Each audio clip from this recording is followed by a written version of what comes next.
સમાચારોમાં આગળ વધીએ અમદાવાદના વસ્ત્રાપુરમાં સારવારના નામે લાખો રૂપિયા પડાવનાર નકલી ડોક્ટરની ગેંગનો પર્દાફાશ થયો। વસ્ત્રાપુર વિસ્તારમાં રહેતા એક વૃદ્ધને આ ગેંગના સાગરીતોએ રસ્તામાં રોક્યા।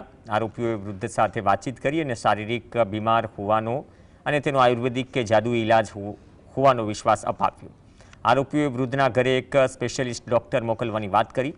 થોડી જ વારમાં એક શખ્સ નકલી ડોક્ટર બનીને વૃદ્ધના ઘરે પહોંચ્યો। તેમણે વૃદ્ધને તપાસ્યા બાદ ડરાવ્યા હતા કે તેમના શરીરમાં ઝેરી લોહી જામી ગયું છે। આ લોહીને કાળા ટીપા સ્વરૂપે બહાર કાઢવું પડશે, અન્યથા જીવનું જોખમ છે। વૃદ્ધ ગભરાઈ જતા તેમને સારવારની હા પાડી। નકલી ડોક્ટરે એક ટીપા દીઠ 7,000 રૂપિયાની માંગ કરી હતી।